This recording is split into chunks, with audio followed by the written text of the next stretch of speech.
simplement dire dès maintenant que la ville de Bordeaux, pour les Bordelaises et pour les Bordelais en général, et plus particulièrement pour son club, pour les Girondins de Bordeaux, souhaite vivement être en mesure de figurer parmi les 9 stades qui seront sélectionnés dans le but pour soutenir la candidature française. En quelles conditions nous pouvoir y parvenir. Les stades français, les enceintes sportives même ne sont pas au niveau de la réputation de notre pays en Europe. Nous sommes très très très loin derrière. Quand on veut regarder autour de nous, on voit l'Allemagne par exemple, on s'aperçoit que c'est extraordinaire par rapport à ce que nous pouvons offrir, mais il n'y a pas que l'Allemagne. Pour rappeler un peu les caractéristiques que doivent avoir justement ces nouveaux stades en termes d'exigence, ça doit ressembler à quoi justement un nouveau stade pour l'Euro? Parlons capacité d'abord. Le minimum c'est 30 nets, c'est-à-dire 35 000. Ensuite c'est un stade facile d'accès, facile pour l'évacuation, avec des transports en commun, mais aussi des parkings. Aussi bien des parkings de l'ordre de 1500 à 2000 places pour les spectateurs que pour les autobus, les parkings d'autobus, les grands parkings d'autobus, parce que les supporters se déplacent beaucoup en autobus. L'hospitalité avec un nombre de places de restaurants qui se trouvent directement en prise sur la tribune, ce qui est absolument impossible à Bordeaux, puisque vous tombez directement dans les maisons derrière. Enfin, c'est ça un stade. Mais surtout, c'est un lieu de vie qui s'insère, qui n'est pas une verrue en milieu urbain, qui s'insère dans une zone, disons une zone verte, une zone sportive, une zone d'accueil, une zone où le développement durable n'est pas un vain mot. Et ça, comment voulez-vous faire ça en milieu urbain sur les boulevards à Bordeaux? Non, c'est pas possible. Donc juste à côté du CHU, donc c'est absolument inimaginable. Et puis en plus, le stade Chaban-Delmas, il faudra à un moment ou à un autre y faire quelque chose, parce qu'il ne tiendra pas le coup pendant 10 ans ou pendant 20 ans. Alors, on va investir des millions d'euros sur quelque chose qui, nous le savons, au bout de quelques années, sera totalement obsolète. Moi, je crois que la bonne solution, c'est M. le maire qui l'a présenté. Vous savez que c'est quelqu'un qui a beaucoup d'attaches ici, qui parle avec un petit peu de nostalgie de ce qu'il a connu et vécu depuis 60 ans au stade de Chaban-Delmas, qui dit que nous n'aurons aucune chance d'avoir Bordeaux sur la liste des 9 villes si on va utiliser un mot un petit fort, si on bricole Chaban-Delmas. Ce n'est plus possible. Il y a trop de handicaps, il faut aller ailleurs. Et bon, nous sommes particulièrement heureux, Frédéric et moi-même, d'avoir entendu M. le maire et les déclarations qu'il a faites.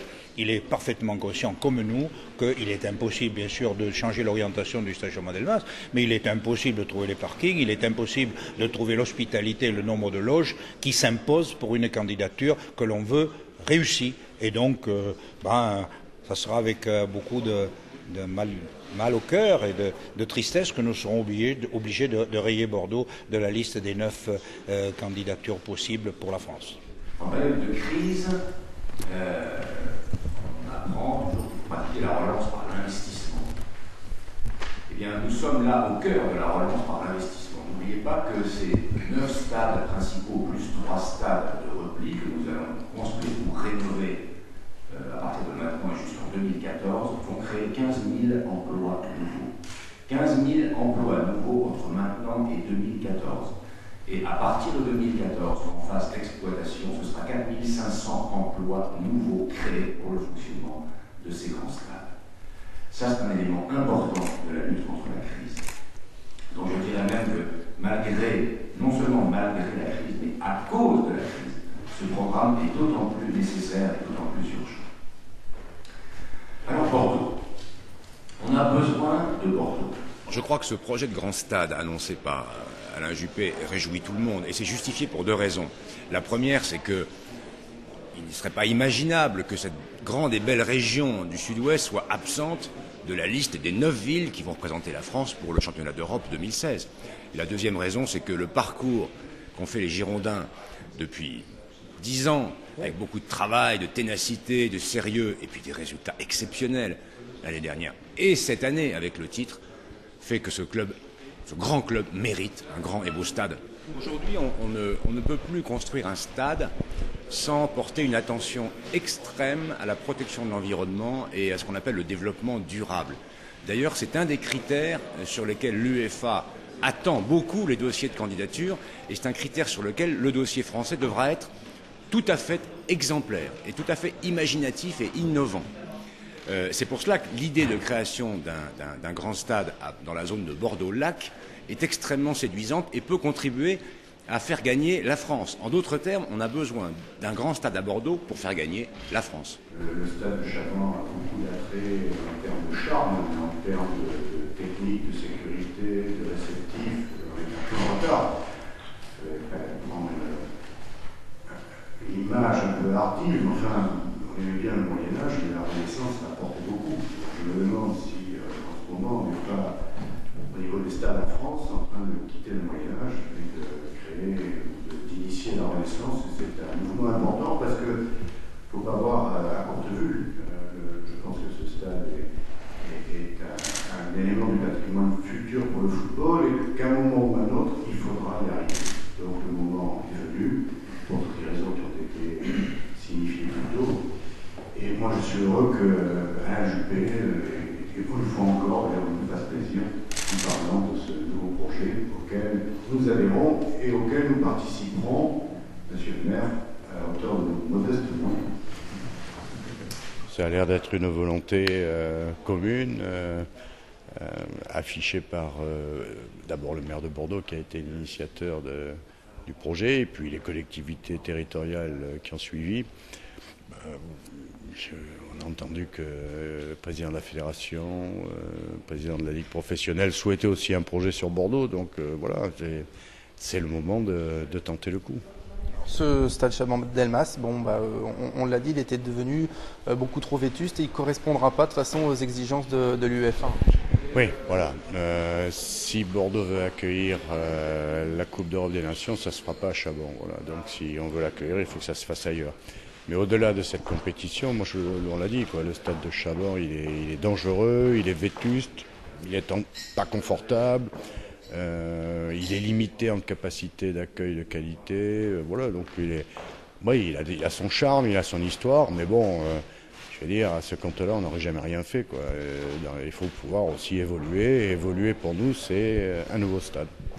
Ce nouveau stade, c'est un atout pour tout le monde, pour les joueurs, pour le club, pour les habitants de Bordeaux évidemment.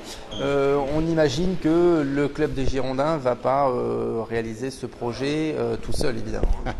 On voudrait bien, hein. Bon, on n'a pas les moyens, puis on n'a pas non plus vocation à être les seuls à participer à ce projet, qui est un projet collectif, qui est un plus pour toute la région, puisque Bordeaux est quand même le seul club professionnel dans le sud-ouest. Libourne a peut-être toujours son statut professionnel, mais enfin à la dimension de Bordeaux, nous sommes seuls. Et je ne comprendrais pas que la région n'ait pas dans un stade d'une capacité digne et d'un confort digne pour accueillir des grands événements. Je veux dire, on ne peut pas imaginer une Coupe d'Europe des Nations ou un événement majeur n'existant pas dans le sud-ouest et réservé aux simples et aux seules villes de PACA, du Midi ou de Paris ou du Nord, quoi. Voilà. Donc c'est un projet qui, normalement, et c'est le cas d'ailleurs, mobilise tout le monde. Ce stade, c'est pratiquement officiel. Si le projet est retenu, il sera dans le secteur du lac, hein, c'est ça ? Ça paraît le secteur le plus cohérent. Il y a les infrastructures qui permettent des économies d'échelle qui existent déjà sur place, genre parking. Les transports en commun sont prévus pour être mis en fonction rapidement pour desservir la foire, le vélodrome et donc le stade. Enfin, donc il y a une vraie logique. Il n'y a pas de problème de voisinage. Et de soucis d'expropriation, puisque la CUB est déjà propriétaire des terrains, quoi. Il y a beaucoup d'arguments pour aller là. Juste une toute dernière question, c'est sur les échéances. Ça va vite parce que là, les décisions seront prises en septembre et après, il faut que tout soit réglé avant 2014, hein, c'est ça ? Ouais, c'est ce qu'on a dit. Enfin, bon, je ne crois pas qu'en Pologne et en Ukraine, les stades étaient prêts non plus très à l'avance. Donc 2014, c'est deux ans avant l'échéance. Bon, si on prend un peu de retard, pas dire ça, mais enfin, je ne sais pas si c'est capital. Hein. Le principal, c'est que ça soit prêt. Là, oui, à coup sûr, un an avant le début de la compétition.